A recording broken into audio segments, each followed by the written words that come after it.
Nada representa mejor la belleza del Japón que las hojas de otoño y los cerezos en flor. Es la delicadeza sutil y al tiempo efímera. Creo que Mishima eligió este título para la primera novela de la tetralogía, que está llena de ambas cosas.「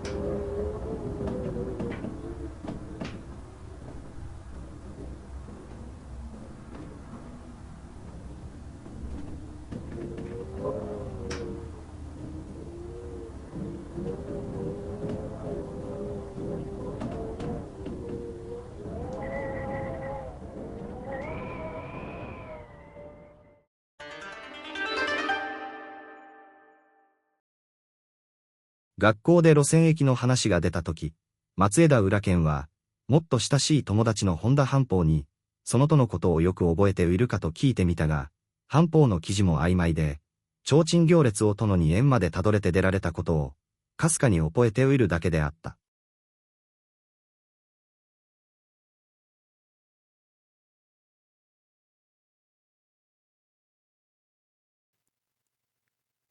Comenzamos hoy el primer capítulo de esta serie sobre las traducciones del mar de la fertilidad, con nieve de primavera.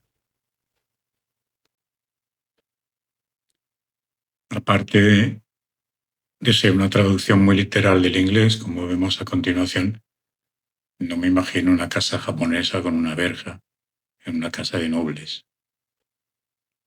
Y mucho menos un desfile de antorchas en la noche, con todas las reminiscencias de violencia, cuando se trata de un funeral.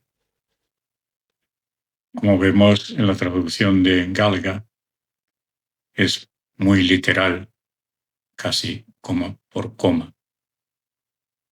Y también se olvida de poner chōchin y no antorchas. Al surgir el tema de la contienda ruso-japonesa en el colegio, Kiyuaki Matsuge preguntó a su amigo más íntimo, Shigekuni Honda, si recordaba bien aquellos acontecimientos, pero los recuerdos de Shigekuni eran vagos y apenas recordaba que le habían llevado hasta la entrada para ver una procesión de farolillos de papel. Participe en mi proyecto de restauración literaria, que reivindica la verdadera voz de Mishima. No es una traducción más, es una cruzada por la fidelidad y la memoria, para que los lectores en lengua española aprecien la verdadera dimensión de la prosa poética y el genio de Kimitake Hiraoka. Hágame saber su opinión en los comentarios, suscríbase para seguir este viaje entre palabra e imagen, y deje su me gusta, para que la historia continúe en escena.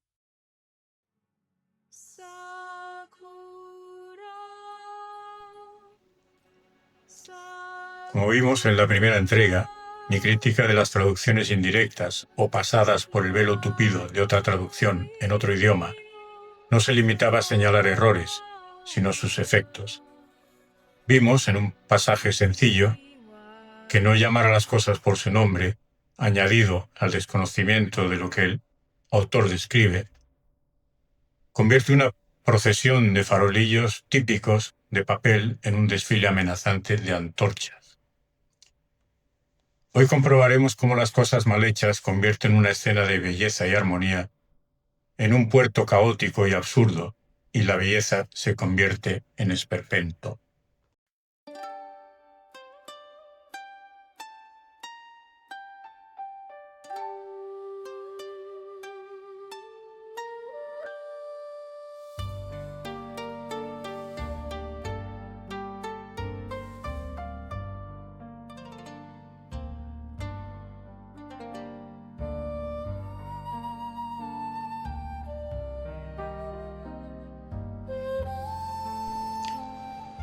Unos 300 mojones de piedra estaban diseminados al azar a lo largo de los márgenes de la propia isla, en la que también había 3 grúas de hierro, 2 extendiendo sus largos cuellos hacia el cielo y la tercera con la cabeza inclinada hacia abajo.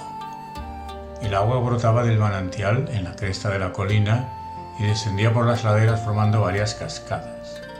Luego la corriente pasaba por debajo de un puente de piedra entraba en una piscina matizada con rocas de color rojo de la isla Sado.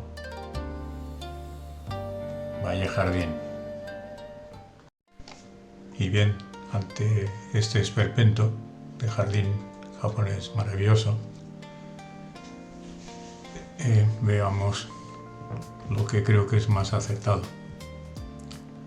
El centro del jardín era un estanque enorme con un bosque de arces al fondo. En el mismo también podía recrearse en barca y tenía una isleta en el medio. Florecían nenúfares y se recogían brasenias. El gran salón de la casa principal tenía vistas al estanque y el comedor de la casa occidental también daba frente al mismo. En las orillas y por doquier en la isla habían puesto hasta 200 fanales de piedra con 3 grullas de fundición de hierro, una con la cabeza gacha y 2 mirando al cielo. En la cumbre del bosque de arces había un salto de agua que caía en cascadas, en recodos por la falda del monte, pasaba por debajo de un puente de piedra hasta caer en el receptáculo de roca roja de Sado, corría al estanque y regaba las raíces de las preciosas flores de iris que florecían en su estación. Nota del traductor: roca de la isla de Sado muy apreciada en los jardines japoneses, compuesta de cuarzo y óxido de hierro volcánico.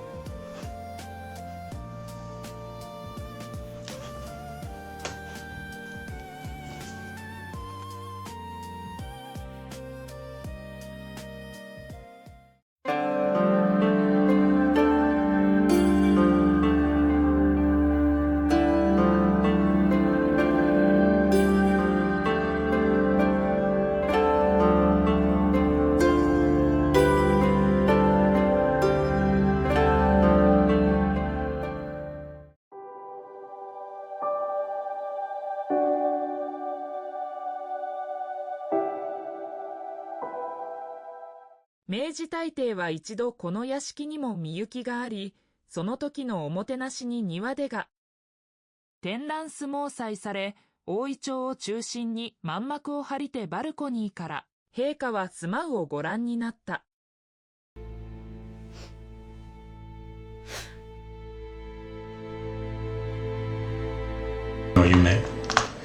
Quiero hacer aquí un comentario sobre el significado de esta escena, este pasaje de la novela.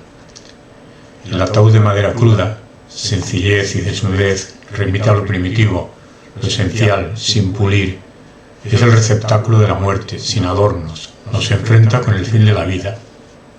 La piel de leopardo, con las manchas que evocan los signos de la muerte en el cadáver, la violencia y la fuerza de la agresión, pero también la sensualidad de la piel suave y exótica como matiz erótico, mientras cubrir un ataúd con una piel salvaje es la subversión de la solemnidad fúnebre tradicional. Las perlas en los bordes evocan el lujo, pero también las vemos como lágrimas cristalizadas, en contraste con la crudeza de la madera. La ambigüedad de las joyas nacidas del dolor, que refuerza la conjunción de belleza y sufrimiento. La mujer de cabellos negros, boca abajo, es la postura de Eros y Tánatos, sugiere la entrega erótica a la muerte.